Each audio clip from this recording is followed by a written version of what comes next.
Ce que je dis là, je ne mens pas. Donc les hommes de Dieu, véritablement, eux, sont arrivés à laisser leurs fidèles dans l'idolâtrie. C'est eux-mêmes qui produisent encore tous ces flyers et toutes ces photos. Ils calculent si j'ai 2000 fidèles, si je vends seulement à 1000 francs, combien d'argent est-ce que ça va me faire? Faites le calcul. Et ils poussent les fidèles à l'idolâtrie. Donc toutes les photos de Jésus-Christ blanc, ce n'est pas le véritable Jésus-Christ. Donc il faut vous défaire de tout cela. Il faut vous défaire de tout cela. Parfois, de nombreuses photos comme ça sont fabriquées par des satanistes et ont des magnétismes qui vous dérangent. Vous ne comprenez pas pourquoi rien ne va dans vos vies. Parce que vous êtes dans le mauvais couloir de l'idolâtrie. Donc je continue en disant, si vous voulez autant respecter les traditions, voilà la parole qui nous a dit dans Galates 3, au verset 29. Qui est vraiment notre ancêtre? Qui est-ce qu'on doit suivre? Abraham, qui est véritablement notre ancêtre. Et Jésus-Christ a bien précisé en disant aux pharisiens qu'ils préfèrent obéir à leur tradition que d'obéir à Dieu. Quand on parle ainsi, certaines personnes disent qu'on est en train de les chasser de leur tradition. On les empêche de faire leur culture. Non, on n'a pas empêché. On vous dit juste ce qui est dans vos traditions, qui ne correspond pas à la volonté de Dieu, qui ne correspond pas à la parole de Dieu. Écartez, enlevez. On n'a pas dit à un peuple d'abandonner sa culture. Abandonnez simplement ce qui n'est pas de Dieu et continuez avec votre culture. Amen. Amen. Je vais continuer. Quelqu'un pour lire Matthieu 17, Matthieu 1, verset 17 à 18. Micro, s'il vous plaît.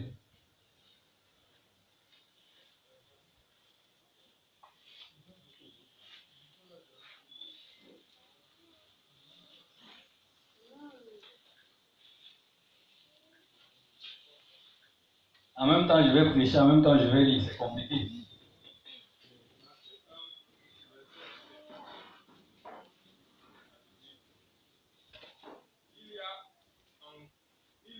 Il y a donc en tout 14 générations depuis Abraham jusqu'à David. 14 générations depuis David jusqu'à la déportation à Babylone. Et 14 générations depuis la déportation à Babylone jusqu'à Christ. Voici de quelle manière arriva la naissance de Jésus. Marie, sa mère, a été fiancée à Joseph et se trouva enceinte par la vertu de l'esprit, par la vertu du Saint-Esprit, avant qu'ils eussent habité ensemble. Amen. Amen. Amen. Donc Marie a été, Jésus-Christ a été conçu par le Saint-Esprit. Seul Jésus-Christ a été conçu de cette façon. Tout le reste d'être humain a été conçu par des actes que nous connaissons. Même comme les Européens peuvent déjà apprendre ça à nos enfants de 4 ans. Pour ceux qui sont au courant de l'information, savent de quoi je parle. Ce n'est pas le sujet d'aujourd'hui. Donc Jésus-Christ est le seul qui a été conçu par le Saint-Esprit. Et il faut remarquer que pendant ce temps, bien qu'elle soit fiancée à Joseph, Joseph ne l'avait point connu. C'est pour attirer l'attention des personnes qui se disent souvent fiancées et puis partent se livrer aux choses qu'ils ne doivent pas faire. Donc faites attention. Être fiancé ne veut pas automatiquement dire que tu as droit à tout. La naissance de Jésus-Christ, certains le placent le 25 décembre. Nous tous on voit comment cette date fait fureur. Il a été démontré, Jésus-Christ n'est pas né le 25 décembre. Le 25 décembre, c'est une date qui a été fixée par un pape dans les années 300. Le pape Libère. C'est lui qui a fixé cette date. Parce que quoi? Les Romains en ce temps-là avaient une divinité qu'ils adoraient presque à cette même date. Et pour que cette divinité ne prenne pas le dessus sur le christianisme, il a donc lui-même aussi inséré le 25 décembre comme la date de naissance de Jésus-Christ. Et puis la confusion s'est installée. Tout le monde dit que Jésus-Christ est né le 25 décembre, ce qui n'est pas en soi vrai. Après la naissance du Seigneur Jésus-Christ, il a été comme tout le monde baptisé. Il est passé par un baptême. Baptême d'eau pour la repentance en tant que fils de Dieu. Et il faut voir que dans la Bible, de Genèse jusqu'à Apocalypse, il n'y a pas de baptême d'aspersion. Il n'y a pas de baptême d'aspersion. Le seul et le vrai baptême, c'est le baptême par immersion. Et il ne faut pas rester coincé dans le baptême. Parce qu'ils sont nombreux là qui nous contactent parfois. Oh, il faut que je me baptise. Oh, il faut que je me baptise. Sinon, ce que je fais là, laissez aller. Dieu ne me connaît même pas. On va lire, vous allez comprendre. Jean-Baptiste, lui, baptisait d'eau pour conduire à la repentance. Et il a bien dit que Jésus-Christ, lui, vous baptisera du Saint-Esprit et du feu. Donc, quelqu'un peut recevoir le baptême du Saint-Esprit sans avoir au préalable reçu le baptême d'eau. C'est possible.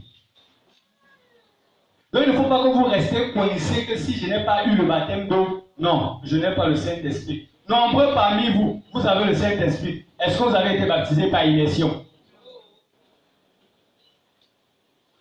On a eu des disciples qui sont quittés dans ce ministère à cause de ça. Vérité. Ils sont venus dans l'intention d'être baptisés parce qu'ils ont appris que le baptême par immersion, c'est le vrai baptême et ils viennent pour être baptisés. S'il n'est pas baptisé, non, il n'est pas en train de servir Dieu. Quand on les enseignait que non, laissez le baptême, vous pouvez avoir le baptême du Saint-Esprit. Et quand les baptêmes par immersion seront programmés, on va vous baptiser. Le gars est parti, allez rencontrer, je ne veux pas dire qu'un prophète de Dieu, parce que le premier acte prophétique qu'il a posé, c'était de brûler sa Bible, lui Simon. Quand celui-là est venu, il a pris sa Bible, lui Simon, il a brûlé. Je te baptise maintenant d'eau. Donc faites très attention, ne soyez pas coincés dans les traditions. Comprenez la parole. Vous pouvez être baptisé du Saint-Esprit. Et le baptême par immersion viendra après. Quelqu'un pour lire Matthieu 3, 16 à 17, Marc 7, Marc 1, 7 à 8 et Matthieu 17, verset 5. Matthieu 3, verset 16 à 17. Je lis au nom de l'Éternel. Dès que Jésus eut été baptisé, il sortit de l'eau. Et voici, les cieux s'ouvrirent, et il vit l'Esprit de Dieu descendre comme une colonne et venir sur lui. Et voici, une voix fit entendre des cieux ces paroles. Celui-ci est mon fils bien-aimé, en qui j'ai mis toute mon affection. Amen. Amen. La suite.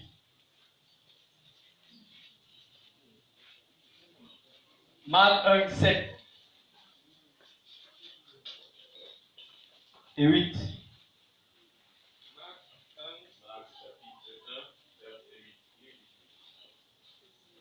7 et 8. Verset 7 à 8. Il est écrit: Il vient après moi, celui qui est plus puissant que moi, et je ne suis pas digne de délier en me baissant les cordons de sa chaussure. Moi, je vous ai baptisé dans l'eau, mais lui baptisera dans le Amen. Le dernier verset, Matthieu 17, verset 5.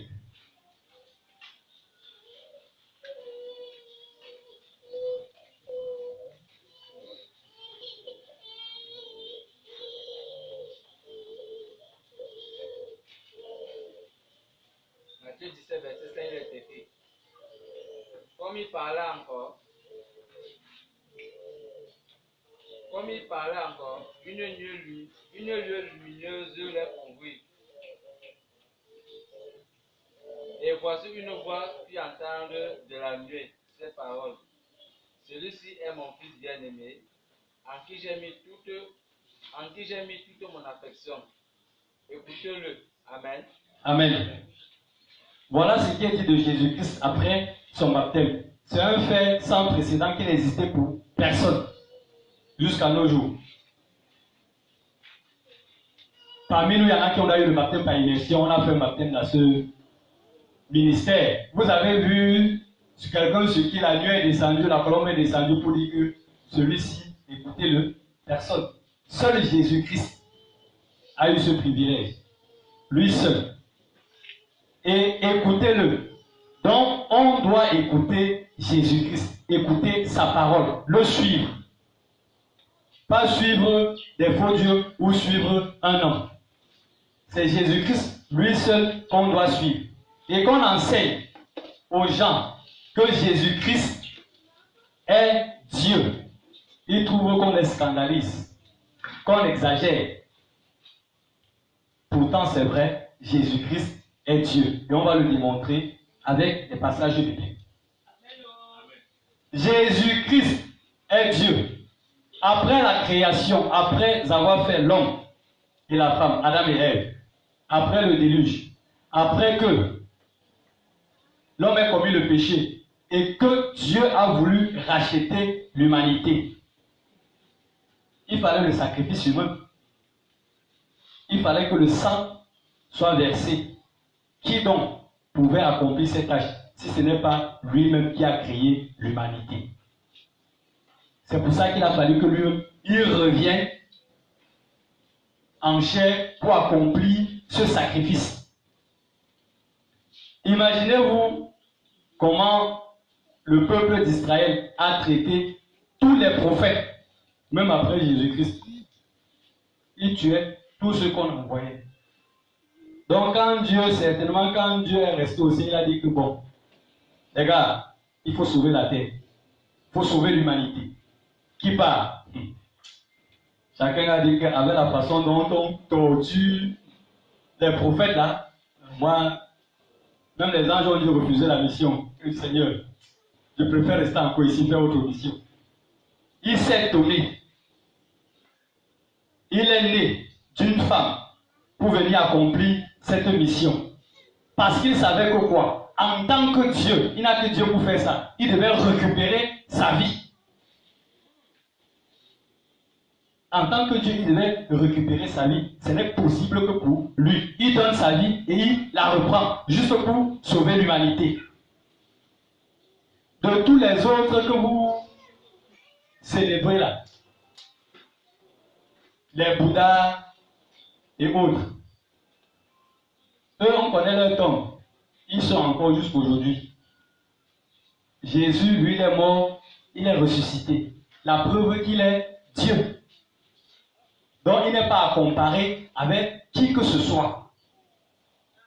Parce qu'il n'est pas comparable. Quelqu'un pour lire Matthieu 1, 23. Un autre prépare Jean 1, 1 à 3, 14, 18. Matthieu 1, 23, il est écrit. Voici, la Vierge sera enceinte, elle enfantera un fils, et on lui donnera le nom d'Emmanuel, ce qui signifie Dieu avec nous.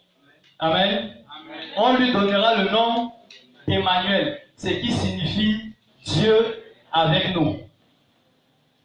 On continue avec Jean 1, verset 1 à 3, et le verset 14.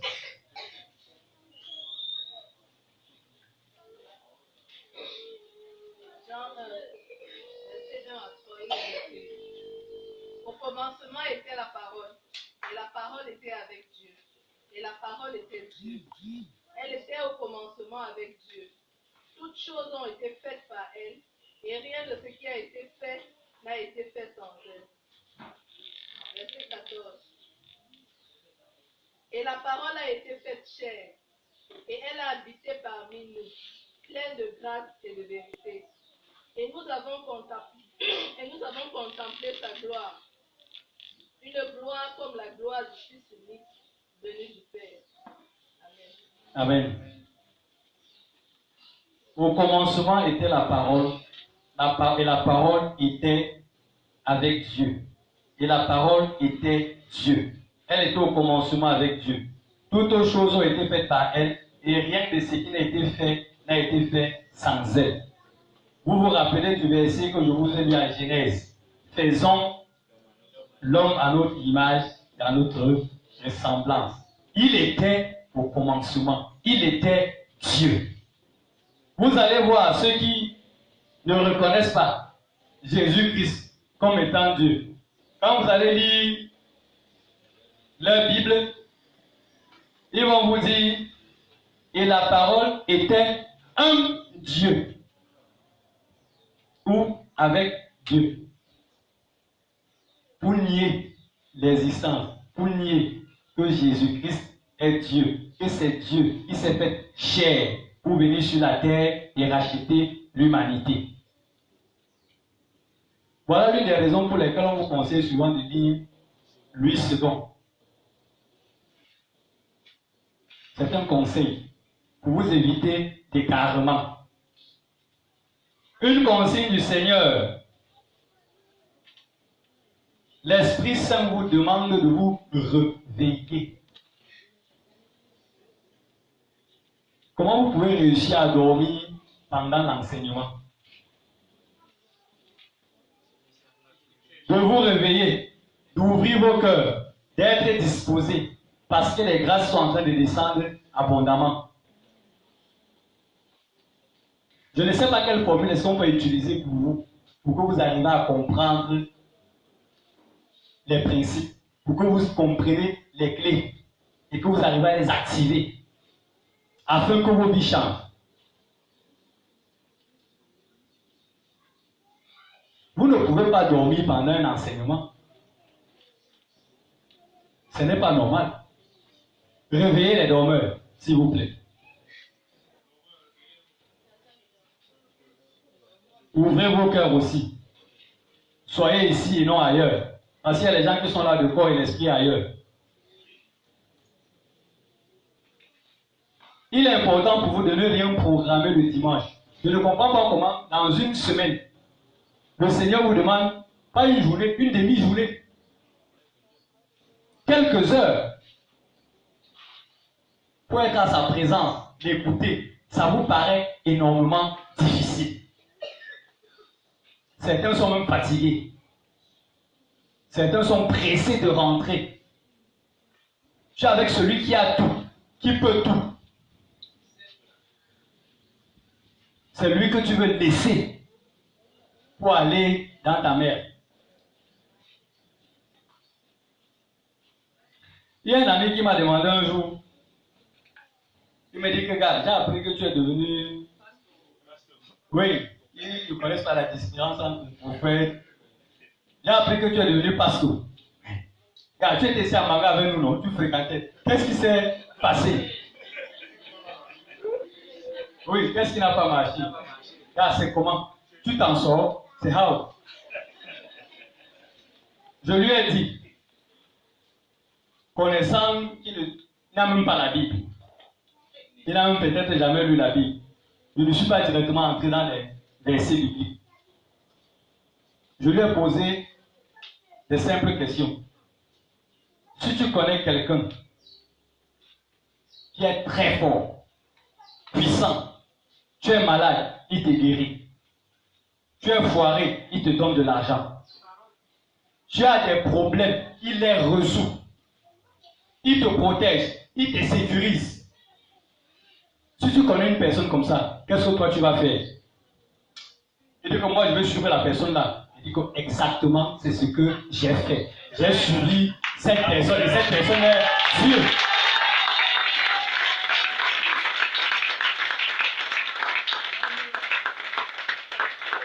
Vous savez ce qu'il m'a répondu? Il me dit que vous les gars qui avez trop fréquenté là, vous savez embrouiller les gens. Je lui ai dit que mon frère, où est l'embrouille dans ce que je t'ai dit? Je n'ai pas voulu entrer dans la Bible parce que tu devais dire que j'ai pris les versets pour t'embrouiller. Je t'ai posé des simples questions et toi-même tu as répondu. Maintenant, quand je te dis que la personne là, c'est Dieu, tu dis que les intellectuels, vous aimez nous embrouiller. Prenez bien conscience de cela. Et quand vous arrivez à sa présence, sentez-vous à l'aise. Vous ne pouvez pas arriver chez Dieu et être triste. Vous ne pouvez pas arriver chez Dieu et dormir.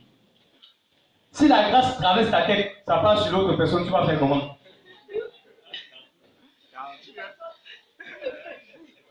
Tu vas l'arracher ça sur lui là. Dieu va dire que tu dormais. Tu dormais pendant que je suis en train d'enseigner. J'ai préféré donner à celui qui est éveillé et qui a le cœur disposé. On vous dit toujours que c'est une affaire de cœur. C'est là-bas que Dieu regarde. La danse que tu vas faire pendant la louange là. Même les espions font ça, ils dansent même plus que vous ici. Pourquoi on ne le soupçonne même pas que pourquoi celui-ci arrive ici, il ne danse pas? Il danse même plus que vous. Mais c'est le cœur avec lequel tu danses. C'est le cœur avec lequel tu écoutes l'enseignement. C'est le cœur avec lequel tu arrives ici qui font que les grâces là se matérialisent dans ta vie. On va enseigner ça combien de fois pour que vous compreniez. Comment les adultes ont la tête dure plus que les enfants comme ça?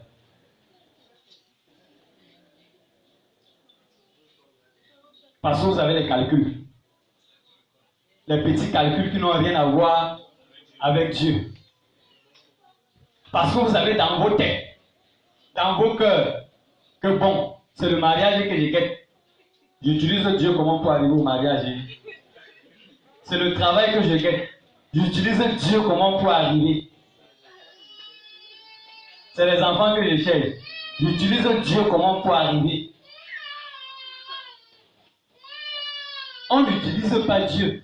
C'est Dieu qui nous utilise afin que sa gloire s'éclate et que quand les gens vous voient, ils reconnaissent que Dieu là existe vraiment. Ils reconnaissent que Jésus-Christ est vraiment Dieu. Que ton Jésus-Christ que tu pries à la maison tous les jours, que tu chantes tous les jours là, est vraiment Dieu. Parce que sa gloire s'éclate dans ta vie, parce que tu as eu le cœur ouvert et disposé lors de son enseignement.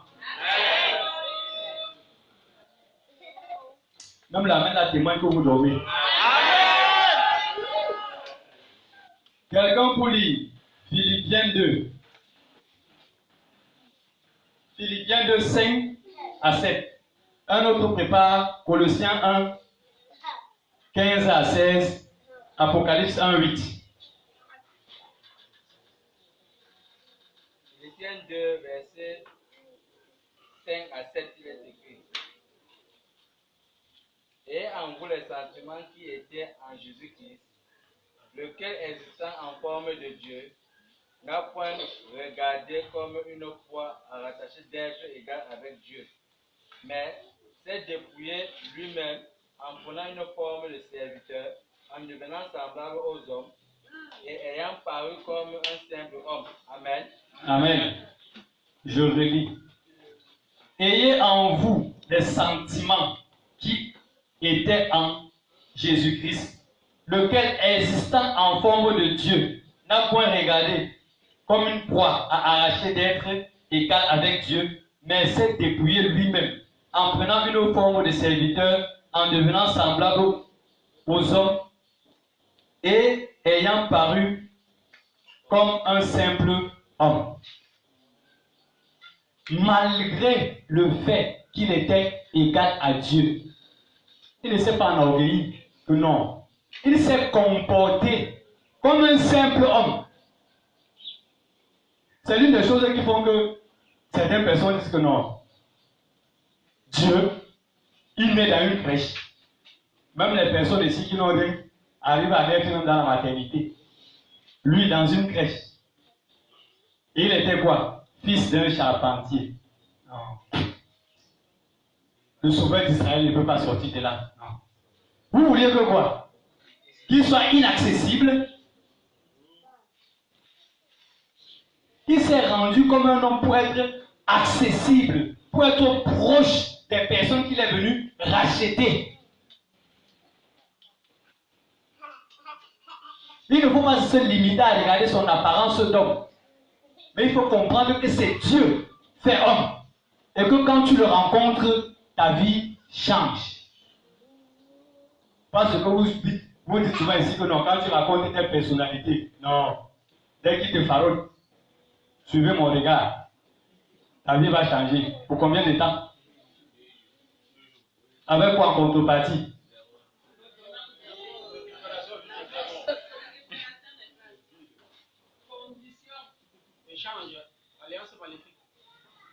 Donc prenez conscience de ça. Dieu s'est fait aussi simple parce qu'il voulait être proche des gens qu'il doit sauver. Parce qu'il voulait être accessible à tout le monde.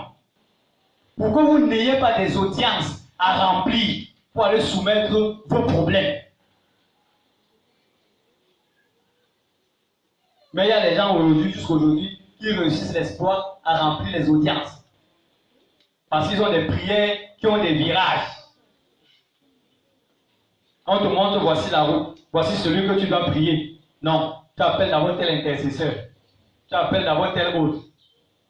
Si tu n'as pas appelé tous les 5, il y en a qui font alors fort. Ils prient leurs ancêtres morts. Vraiment. La sorcellerie a des formes multiples. Ton ancêtre, soit ton père, soit ta grand-mère, peut faire quoi pour toi? Son corps est en train de pourrir. Elle-même a mouru avec trop de problèmes. C'est elle que tu vas prier. C'est elle que tu vas supplier. Intercède pour moi. Tu laisses Jésus-Christ, Dieu. Et quand on t'apporte la révélation, quand on t'apporte la vérité, la parole, que ce n'est pas bien de prier les morts, ce n'est pas bien d'évoquer les morts.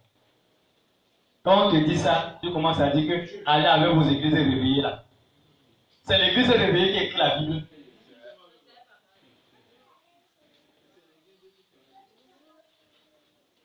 Vous dites allez avec vos églises réveillées là, alors que c'est écrit dans ta Bible.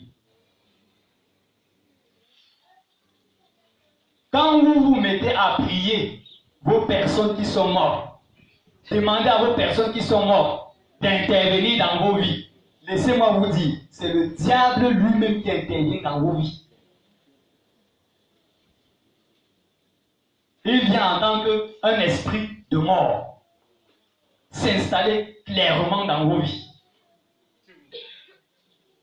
et la détruire. Arrêtez ces pratiques. Arrêtez ce type de prière. Appelez uniquement Dieu, Jésus-Christ, Dieu. Amen. Amen. On parle comme ça, il y a des gens qui vont s'entêter. Et ceux qui maudissent même déjà l'enseignement. C'est ce que vous faites tous les jours. On les voit, ils vont on ne refuse pas d'aller déposer une gerbe de fleurs sur la tombe, d'aller nettoyer la tombe. C'est normal. Mais qu'est-ce qu'il y a que tu vas te mettre là-bas? Depuis que tu es parti, voici les problèmes que j'ai. Voici les problèmes que j'ai. Pardon. Comme tu es là-bas à côté du Père éternel, interviens pour moi. Tu sais même où il est arrivé. Tu sais même où la personne se trouve. On te montre une véritable personne. Jésus-Christ, le Dieu vivant. Adresse-lui tes prières.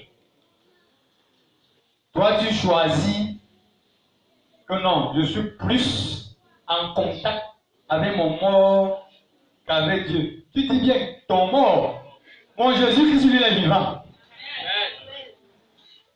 Colossiens 1, verset 15 à 16 et Apocalypse 1 à 8. Colossiens 1, 15 à 16. Il est l'image du Dieu invisible, le premier-né de toute la création. Car en lui ont été créées toutes les choses qui sont dans les cieux et sur la terre, les visibles et les invisibles, trône, dignité, domination, autorité. Tout a été créé par lui et pour lui. Amen. Amen. Apocalypse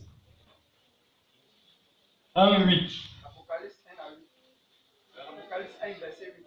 Il est écrit: Je suis l'alpha et l'oméga, dit le Seigneur Dieu, celui qui est, qui était et qui vient, le Tout-Puissant. Amen. Amen. Apocalypse 1, verset 8, il est écrit: Je suis l'alpha et l'oméga, dit le Seigneur Dieu, celui qui est, qui était et qui vient, le Tout-Puissant. C'est Jésus-Christ. Dieu Tout-Puissant. Si tant vous dites qu'il est puissant, il faut que dans votre vie, on voit aussi sa puissance. Ne soyez plus de ceux-là qui disent ça. Mais quand tu regardes sa vie, tu confirmes que le diable est très puissant. L'Esprit Saint. Vous dites que Dieu au contrôle, mais Dieu en réalité ne contrôle pas vos vies. C'est pour ça qu'il a donné ce thème, l'obéissance en Jésus-Christ. Parce qu'il s'est rendu compte que malgré le fait que vous ayez l'Esprit Saint, malgré le fait que vous soyez ses enfants, il ne contrôle pas vos vies. Quand tu dis que quelqu'un est au contrôle, ça veut dire que tu le laisses gérer. Tu n'as plus les regards sur ce qu'il fait. Il te rend juste compte. Mais comment vous pouvez dire que Dieu est au contrôle de vos vies? Vous faites comme on dit souvent au village, tu donnes la chèvre à quelqu'un, tu arrêtes la corde. Chacun il avance qui comprend que non. Tu as dit tiens encore la chèvre. Pourtant tu as dit que gars, je te la donne. Parce que quoi? Comment est-ce qu'on reconnaît que Dieu n'est pas au contrôle de vos vies? Quand il te dit qu'allons à gauche, la résistance. Allons à droite, la résistance. Fais ceci, la résistance. Pourtant, tu as l'Esprit Saint. Il contrôle ta vie alors à quel niveau? Tu pries, Seigneur, je m'abandonne à toi. Tu es mon Dieu. Tu es le Tout-Puissant dans ma vie. Tu reconnais bien qu'il est le Tout-Puissant dans ta vie. Mais quand le Tout-Puissant te dit, fais ceci, tu ne fais pas. Est-ce que tu es encore en train de reconnaître par ton acte qu'il est le Tout-Puissant? Merci d'avoir répondu. Les autres ont compris. Oui.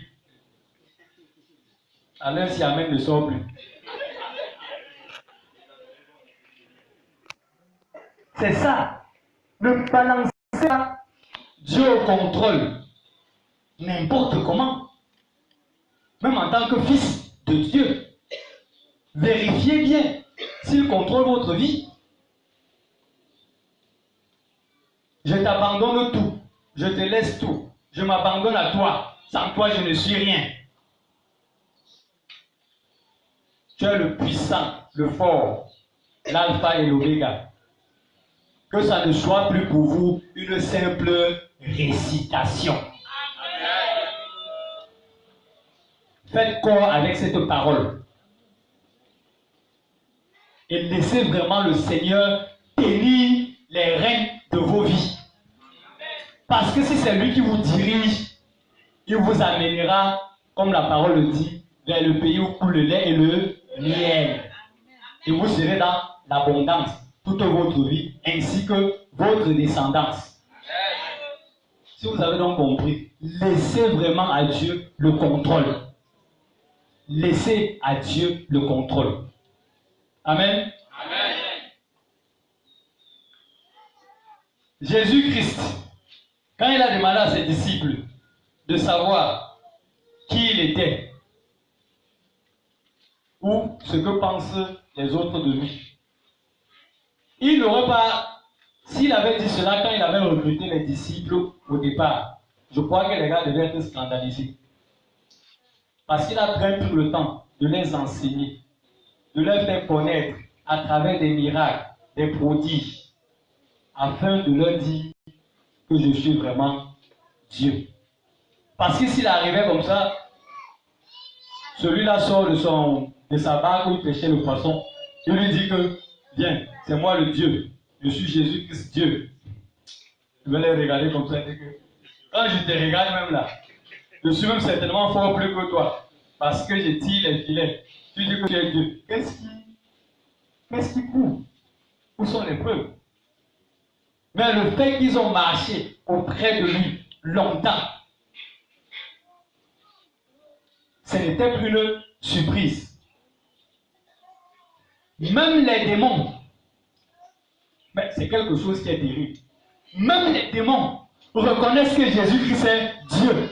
Mais vous, ses enfants, vous arrivez à douter de lui. Même les démons, à chaque fois qu'ils s'approchaient,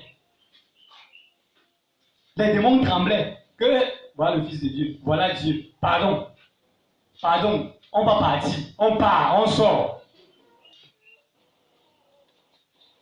Mais vous n'arrivez pas à comprendre qui est réellement Jésus-Christ. Vous n'arrivez pas à comprendre que c'est celui qu'il faut tout miser. C'est celui-là sur qui il faut investir, s'investir. Parce que c'est le puissant. Quelqu'un que tu arrives à toucher seulement son vêtement, tu as la guérison.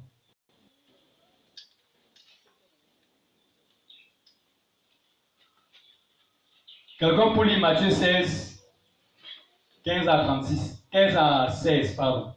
Matthieu 16, 15 à 16.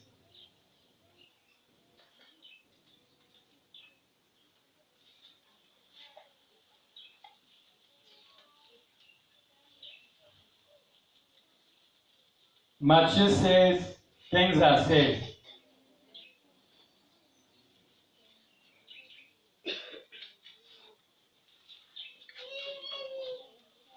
Matthieu 16, 15 à 16, il est écrit.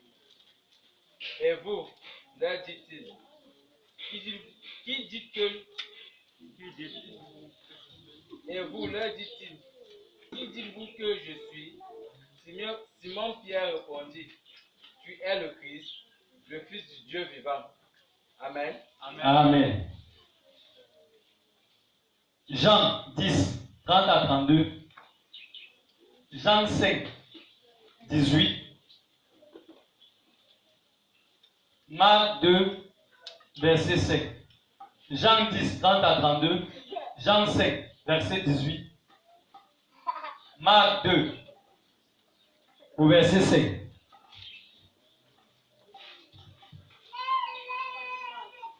Ceux qui dorment leur grâce vont aller chez le voisin. Hein. Allez vous prier. Jean 10, verset 30 à 32. Je dis au nom de l'Éternel. Moi et le Père, nous sommes un. Alors, les Juifs prirent de nouveau des pierres pour le lapider. Jésus leur dit, je vous ai fait voir plusieurs bonnes œuvres venant de mon Père, pour laquelle me lapidez-vous. Amen.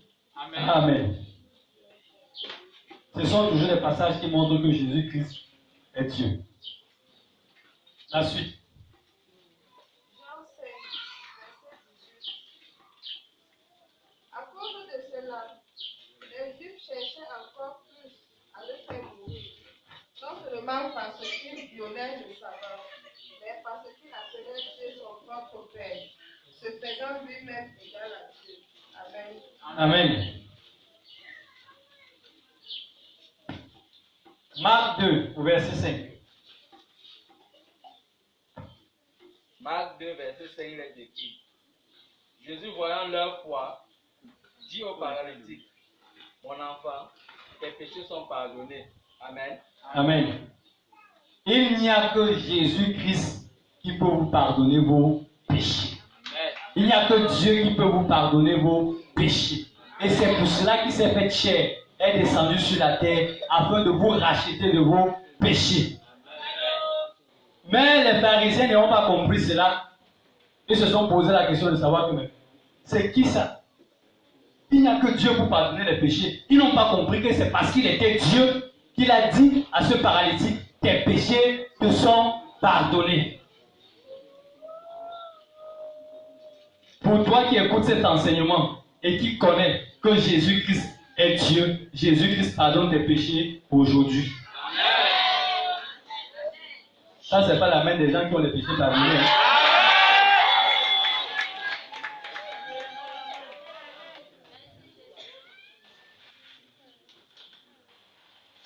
Jésus-Christ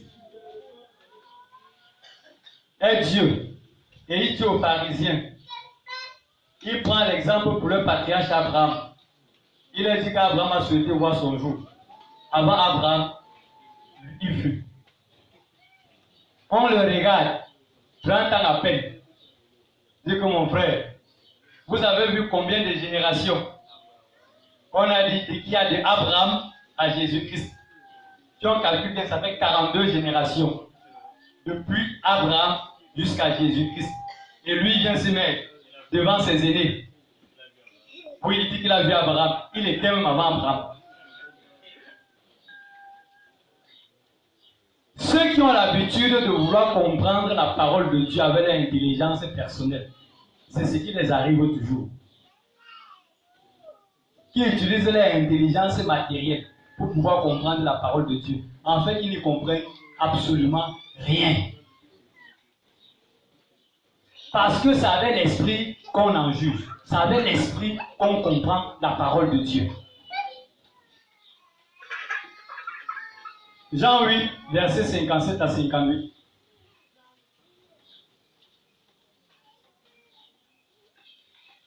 Si le micro est positionné à quelqu'un qui lise. Jean 8.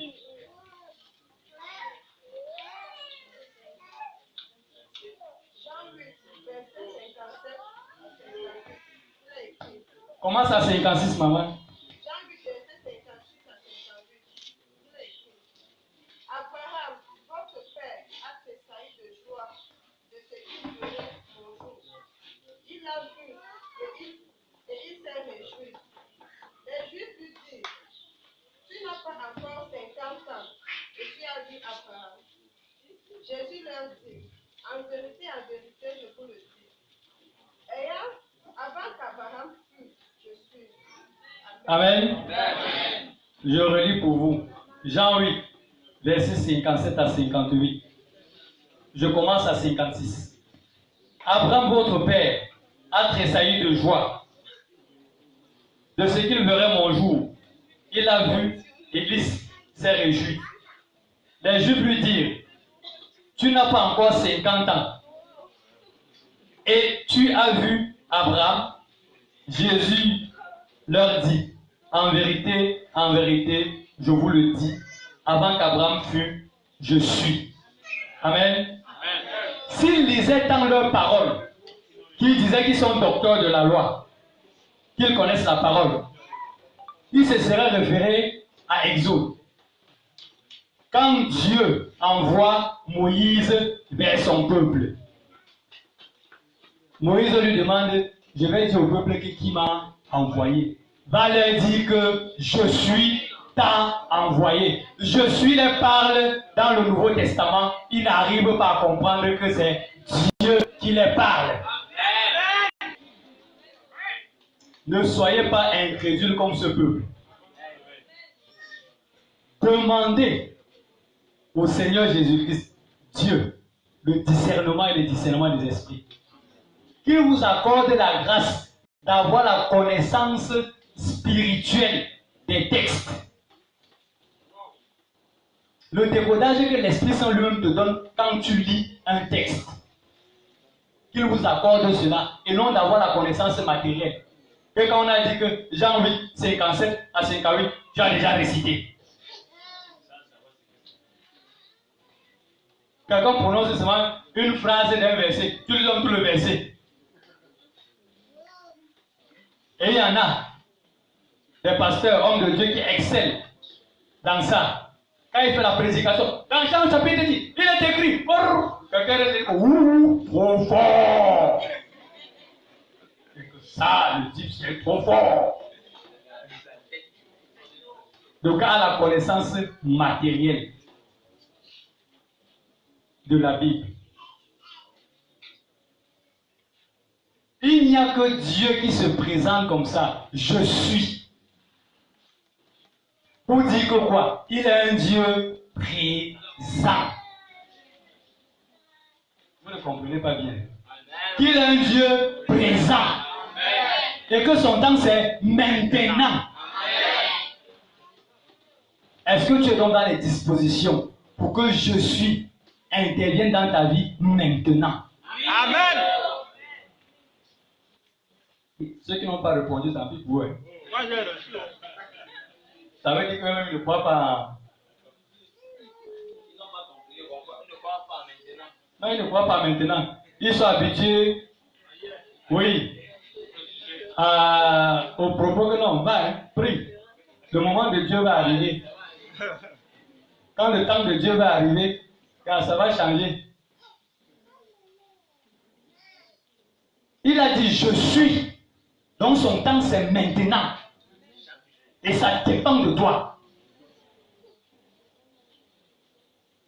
Votre délivrance traîne souvent pourquoi?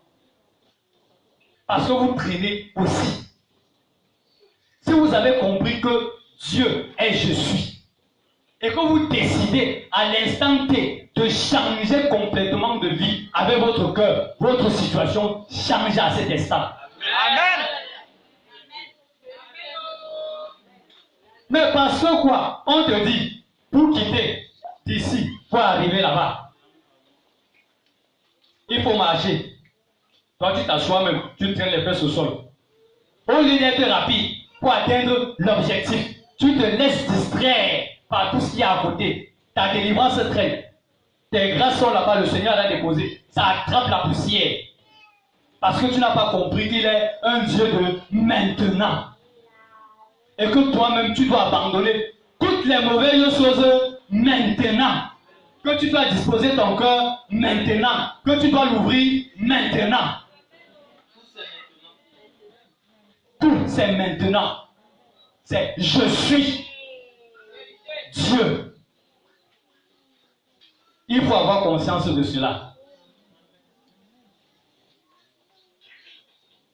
Et vous avez des choses que vous faites souvent qui m'énervent. Quand Dieu dit que quand tu viens à lui, voici toutes choses sont devenues nouvelles. Les choses anciennes sont passées. Dieu efface ton passé. Il prépare le présent avec le futur avec toi, au présent. Mais toi, tu restes encore assis, bien même scellé dans ton passé. Comment tu peux avancer?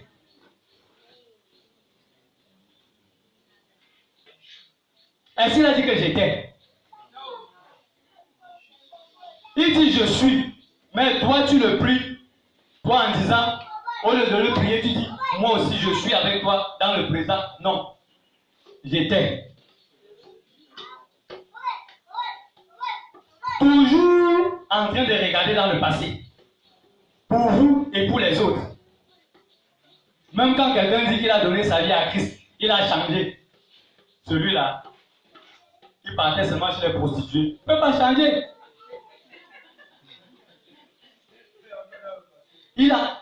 Tu es encore dans son passé. Dieu a dit que pour lui, toutes choses sont devenues nouvelles. Toi-même, tu es encore dans le passé. Dieu dit que je suis le présent, je suis avec toi maintenant, mon enfant, marchons vers ton avenir. Tu dis que non, papa, j'étais. Je marche dans mon passé, mais je veux les grâces. Quel paradoxe. Vous faites quoi dans votre passé que Dieu lui a effacé? Vous faites quoi dans vos frustrations que Dieu a déjà éliminées? Vous faites quoi dans vos humiliations que Dieu a déjà lavées? Vous restez coincé là-bas, le cœur serré contre vous-même, contre les gens qui vous ont fait du mal. Non, je ne peux pas laisser ça. Le Seigneur te dit, je suis, avançons. Non, le Père, je ne laisse pas. C'est qu'elle m'a fait, c'est qu'il m'a fait, la torture qu'ils m'ont donnée. Si je ne rentre pas, je ne reste pas tranquille. Toi qui peux te venger. Si on te laisse même la personne là, tu peux. Même si c'est sur le plan spirituel, est-ce que tu peux? Même le plan matériel, tu peux. Laisse Dieu s'occuper de ce dossier. Laisse-le gérer. Il est avec toi dans le présent pour préparer un avenir radieux pour toi.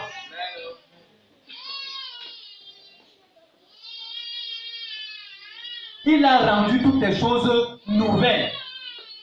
Tu as eu à avorter, il n'est plus sur ça.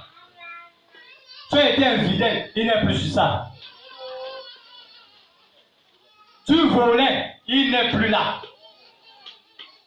Il a complètement tout annulé pour te dire, je suis dans ton présent et je t'amène dans ton futur. Suis-moi.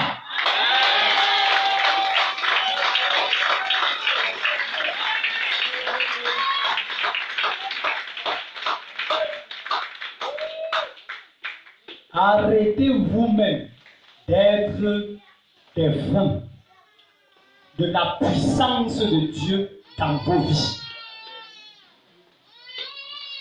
Arrêtez vous-même. Qui parmi vous, ici, Dieu n'a pas encore montré où il veut l'amener?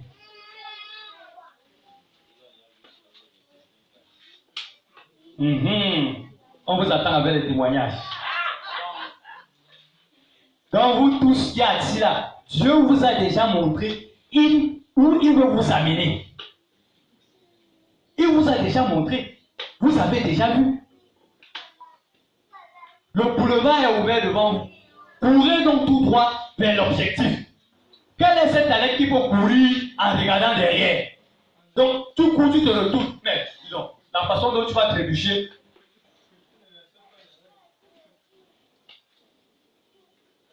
Courez vers l'objectif qui vous attend.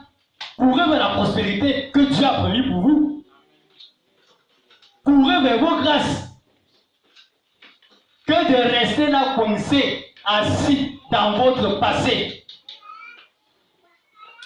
Que le Seigneur Jésus vous délivre des blessures de l'âme aujourd'hui. Amen.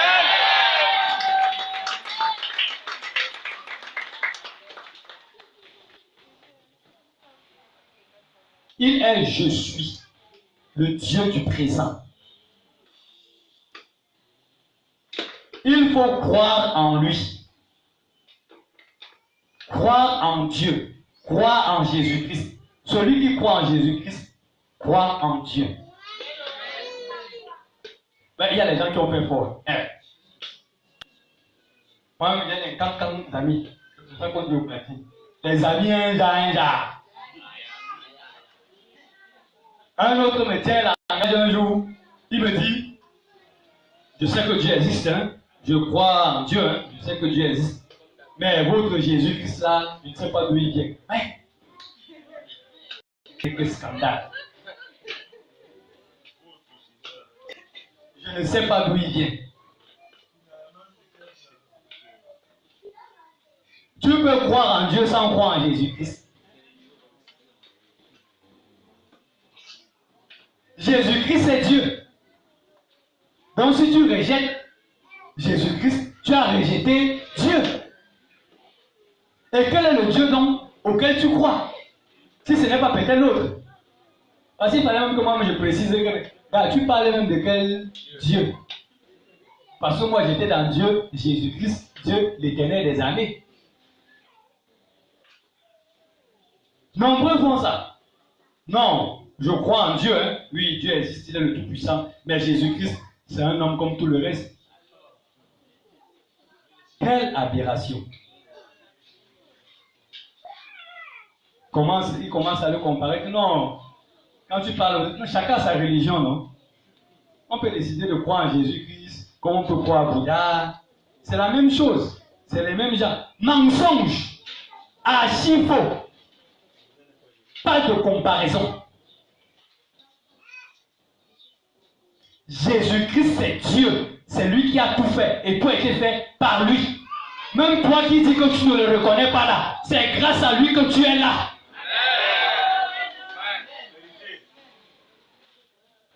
C'est grâce à lui que tu es là. Tu réunis ton Créateur. Tu réunis celui qui te donne le souffle de vie. Tu réunis celui à qui tout appartient.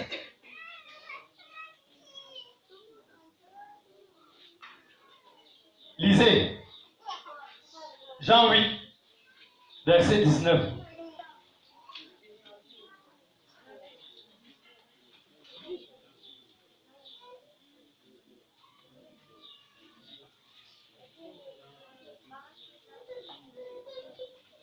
Bon, je dis comme personne n'est prêt. Jean 8, 19. Il lui dit donc, où est ton Père? Jésus répondit, vous ne connaissez ni moi, ni mon Père. Si vous me connaissiez, vous connaissiez aussi mon Père. Amen. Amen. On peut dire, si tu connais Jésus-Christ, tu connais le Père qui est Dieu. Jean 14, 6. Jean 14, verset 6 à 7. Je lis. Jésus lui dit, je suis le chemin, la vérité et la vie. Nul ne vient au Père que par moi. Si vous me connaissiez, vous connaîtriez aussi mon Père. Et dès maintenant, vous connaissez et vous l'avez vu. Je reprends. Jésus lui dit, je suis le chemin, la vérité et la vie. Nul ne vient au Père que par moi. Si vous me connaissiez, vous connaîtriez aussi mon Père. Et dès maintenant, vous le connaissez et vous l'avez vu. Amen. Parce que vous maintenant, vous connaissez Jésus-Christ. Vous avez vu le Père. Amen. Et le Père est avec vous. Amen. C'est pour cela qu'il a décidé aujourd'hui de verser sur vous des grâces en abondance. Parce que vous avez décidé de le choisir. Vous avez décidé d'être ses enfants. Si vous n'arrivez pas à vous rendre compte de qui est Jésus-Christ, vous passez à côté de tout. Il est le chemin, la vérité et la vie. Ce n'est que sur cette route que tu dois marcher. Même si on dit que tu es fou, je suis fou pour Jésus-Christ. Je marche sur le chemin là. C'est le vrai chemin. Ne va ni à gauche ni à droite. C'est à lui. C'est lui qui a la vie. La vie éternelle. Donc comprenez que si vous choisissez autre chose, c'est la mort que vous avez choisi. Même si vous êtes encore debout en train de marcher.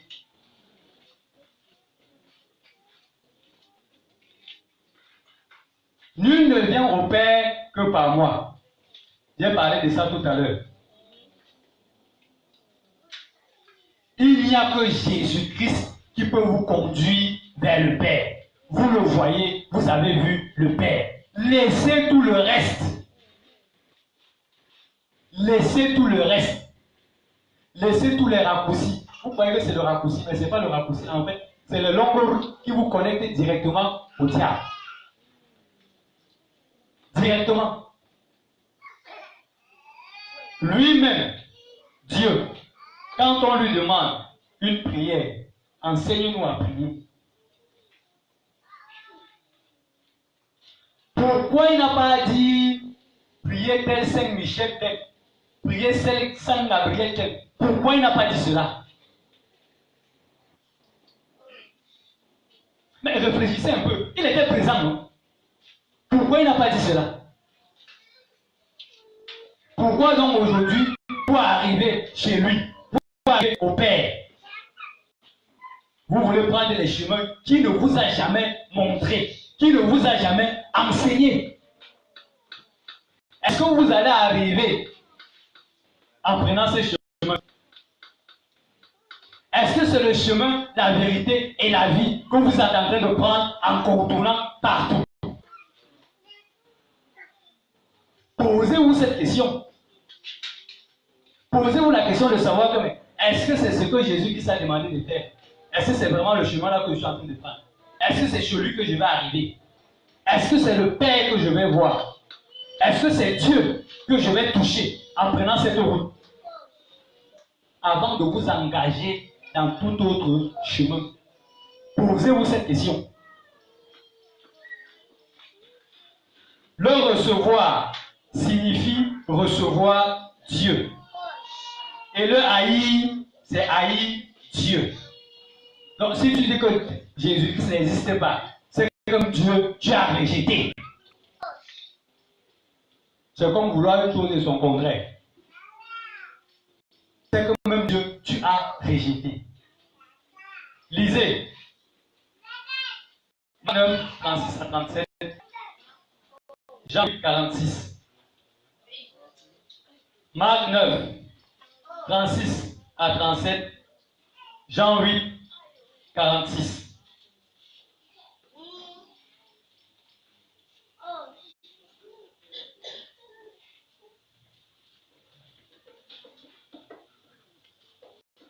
Que la fraîcheur ne baisse pas les dormeurs, ils dorment. Réveillez-vous, pardon. Jean 8, verset 46, il est écrit. Qui de vous me convaincra de péché? Si je dis la vérité, pourquoi ne me croyez-vous pas? Amen. Amen.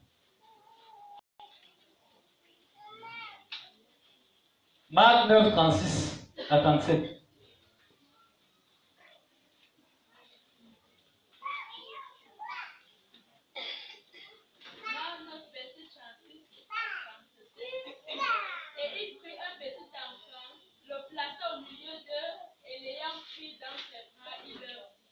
Quiconque reçoit à mon nom un de ces petits enfants me reçoit moi-même.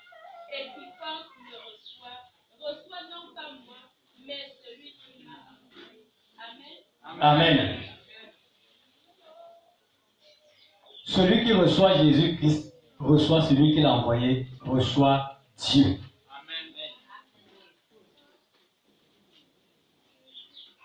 Et quand Jésus-Christ demande que celui qui reçoit un petit enfant le reçoit, on vous dit toujours, comportez-vous comme des enfants. Ayez un cœur d'enfant. Vraiment, ayez un cœur d'enfant pour être comme un enfant et plaire à Dieu. Ainsi, vous allez facilement comprendre les recommandations de Dieu, les préceptes de Dieu. L'enfant, lui, je prends seulement l'enfant et sa mère, très attaché à sa mère. Tout ce que la mère dit, c'est sa mère. Personne d'autre ne peut lui dire quelque chose de bon ou de vrai que sa mère. Personne ne peut le protéger comme sa mère. Quand un enfant tombe, la première personne qui appelle c'est qui? Maman. Lui-même il a compris que le père, même si tu l'appelles combien de fois, il ne sera jamais présent. Dès qu'il sort de son sommeil, maman, dès qu'il descend de son lit, il cherche d'abord sa mère. Le père, il cherche le père quand il ne voit pas la mère. C'est la même chose, c'est le même comportement que tu vas avoir envers Dieu. Cherchez votre père en permanence. Cherchez-le en permanence. Un enfant est obéissant. Quand tu lui dis, reste ici, attends-moi, j'arrive. Même si la terre s'écoule, tu lui dis que pas. Ma mère a dit que j'attends. Toi qui peux me dire que je bouge. Ma mère a dit, que j'attends? J'attends ma mère. Faites la même chose. Dieu te demande d'attendre. Mon fils, j'ai compris tes problèmes. Sois patient. Attends. Un enfant, quand tu lui fais une promesse, tu viens lui dire, quand tu sors, maman, garde-moi, hein. Je vais te garder le bonbon quand je rentre. Quand il revient, tu rentres, il fout le sac. Maman, où est mon bonbon? Oh, j'ai oublié. Demain, je vais te donner ton bonbon. Il n'est plus avec toi. Il continue, il va à ses occupations. Il sait que demain, ma mère va me garder mon bonbon. Elle a donné sa parole. Je lui fais confiance. Faites confiance à votre Père parce que vous êtes les enfants de Dieu. Amen. Faites-lui confiance. Il vous a fait une promesse. Il a donné sa parole. Et il va la respecter. Amen. Soyez donc confiants. Amen. Ayez le cœur d'enfant.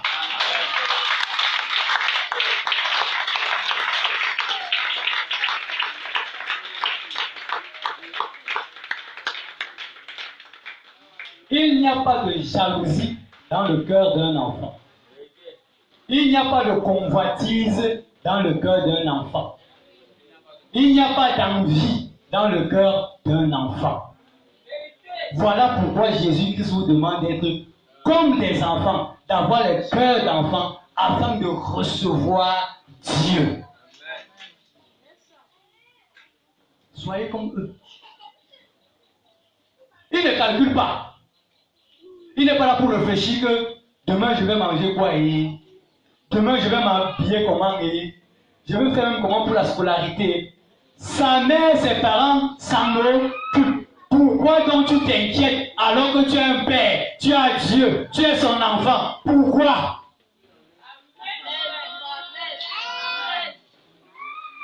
Reste comme l'enfant.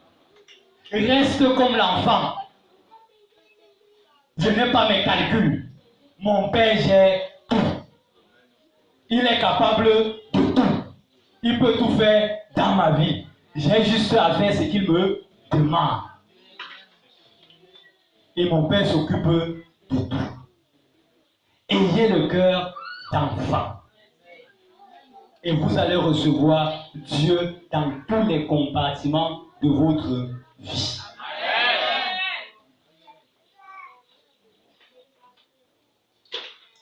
Jésus-Christ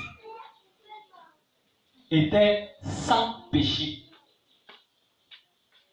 Je n'ai pas dit que ses péchés étaient sans, mais sans péché. Donc il n'avait pas de péché. Quelqu'un peut comprendre que Jésus était sans péché, donc il avait sans péché en lui. Non. Le parler et l'écrit, c'est différent. Donc il faut bien faire la différence. Sans et sans. Jésus-Christ était sans péché. Même Pilate l'a reconnu. Qu'on a demandé de le tuer. Même Pilate l'a reconnu. Même celui avec qui ils étaient crucifiés a reconnu. Quand l'autre disait, tu dis que tu es Jésus-Christ, non? Tu as fait les miracles, non?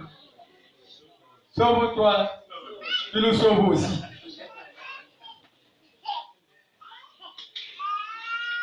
Sauve-toi, tu nous sauves aussi. Quand l'autre à côté, il dit que mon frère, nous on mérite notre sort.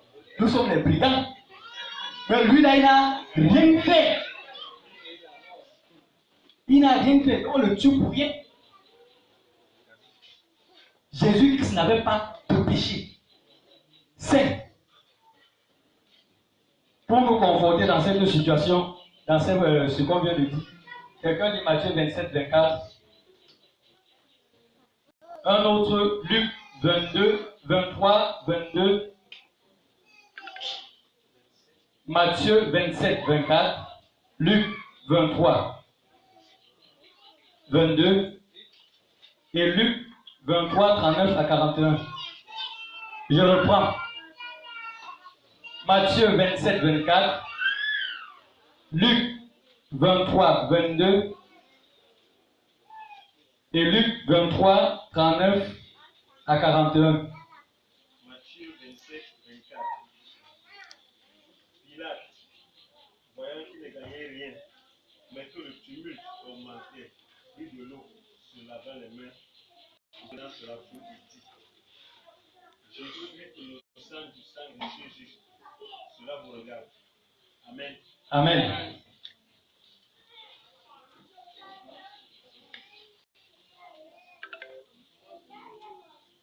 La suite. Luc 23.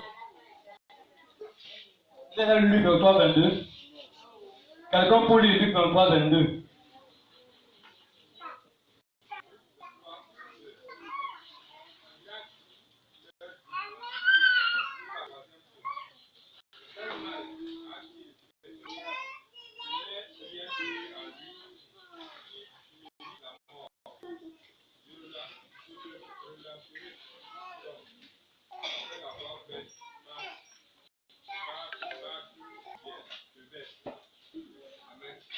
Amen.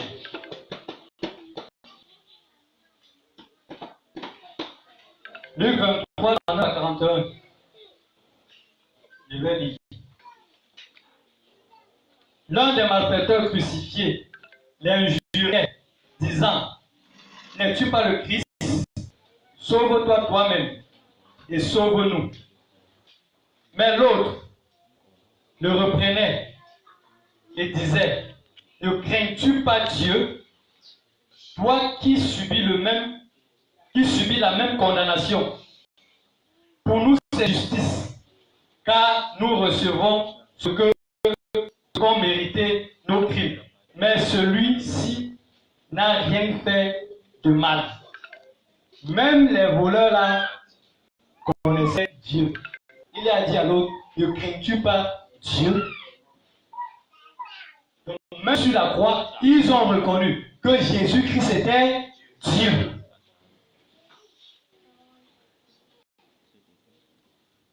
Donc, comprenez à travers les Écritures que le Jésus-Christ à qui vous devez obéissance, afin que tout ce qu'il souhaite pour votre vie se matérialise, est Dieu. Ne plus jamais laisser qu'on le traite, qu'on le compare à n'importe quelle autre personne. Car c'est lui qui a fait les cieux, la terre, tout ce qui habite et tout ce qui y vit. C'est lui qui vous a conduit ici aujourd'hui, afin que vous puissiez recevoir tous les cadeaux qu'il a prévus pour vous, pour votre descendance à perpétuité. Que le Seigneur Jésus-Christ vous sanctifie, qui vous purifie, qui vous bénisse abondamment.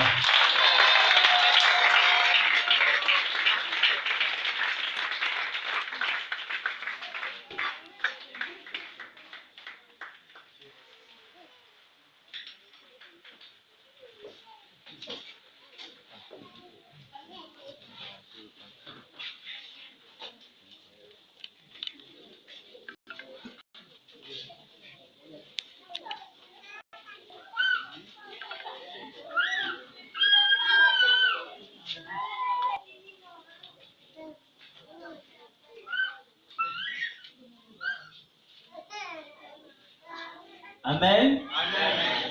Si vous êtes content, je veux des acclamations pour le prophète.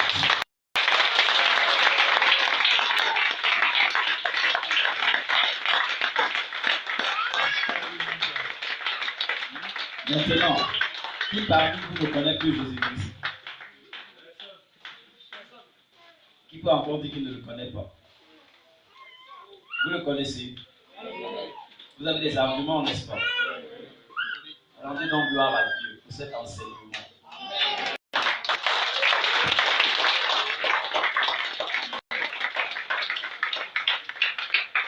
Vous avez la foi. Vous croyez en ces promesses. Si vous y croyez, on va donc chanter. Dieu est capable de faire tout ce qu'il dit, il fera. Il accomplira toutes ses promesses.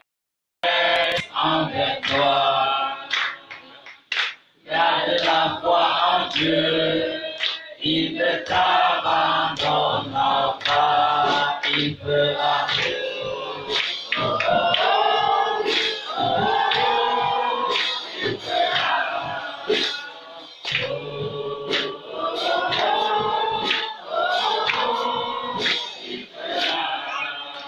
Mais vous n'avez pas compris. Il vous l'a tellement expliqué, il a décodé que vous avez toujours l'air triste pendant son enseignement.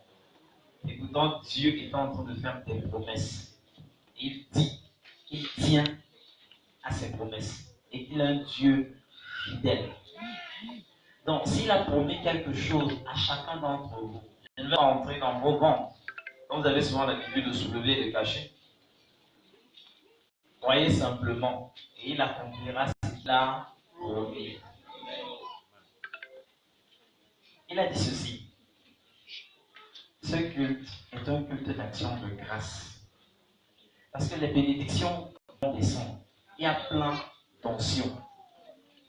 Et il y aura plein de témoignages. Même comme vous faites dans la rétention des témoignages. Il a dit. Parce que certains parmi vous voient. Ils voient ce qu'ils ont reçu. Même comme ils ne parlent pas. On se connaît. Pendant la louange et l'adoration, c'est descendu. Pendant l'enseignement, ça descendait. Au point où lui-même, vous savez, la personne qui aime souvent pour le Congo-Sang, il a dit que ça descend. Et que vous êtes en train de cacher. Mais ça va se matérialiser, sauf que. Et je verrai comment vous allez encore cacher. Est-ce que vous pouvez cacher la gloire de Dieu dans vos vies?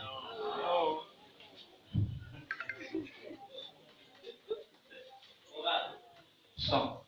Maintenant, c'est la partie que vous aimez, n'est-ce pas? Vous n'aimez pas cette partie-là? Soyez sincères. Soyez sincères. Non, soyez sincères. Dieu aime quand ses enfants sont vrais. Quelle partie que vous aimez le plus? Après les louanges, c'est la partie là que vous aimez. C'est là où il y aura les jours soirs. C'est la partie que vous aimez le plus. Parce qu'en ce moment-là, tout le monde est concentré, personne ne dort. Personne ne prend même soin de son voisin. Je reçois. Ça va descendre. Ça va. Alors, ouvrez vos cœurs. Ouvrez vos cœurs. Amen. Ouvrez les cœurs. Ça va descendre. Vous n'allez pas prendre uniquement pour vous. C'est déjà descendu. Mais il continue encore. Vous allez prendre pour toute la famille. Même si les autres sont absents, vous êtes présents. Vous recevrez pour eux. Ce n'est pas pour rien que vous êtes arrivés ici aujourd'hui. Amen. Amen. Alléluia. Tout ce qu'il dit, il fera. Il accomplira toutes ses promesses en toi. Garde la foi en Dieu, il ne t'abandonnera pas. Il fera. Chantez avec joie et avec amour.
chacun de nous par la louange, par la gloire.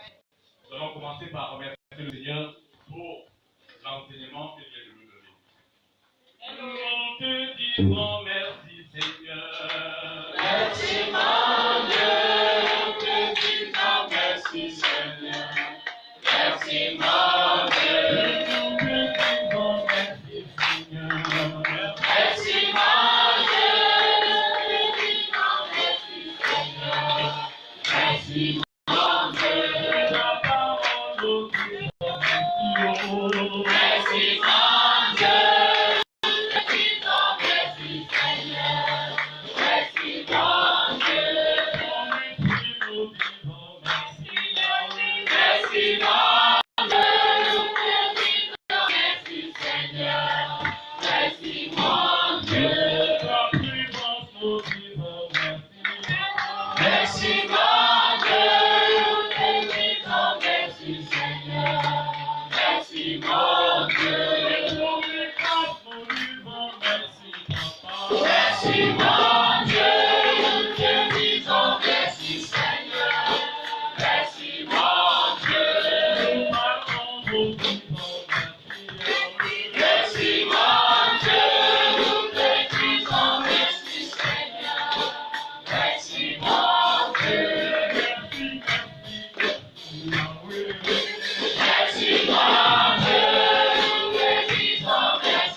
Tu es bon pour moi, tu es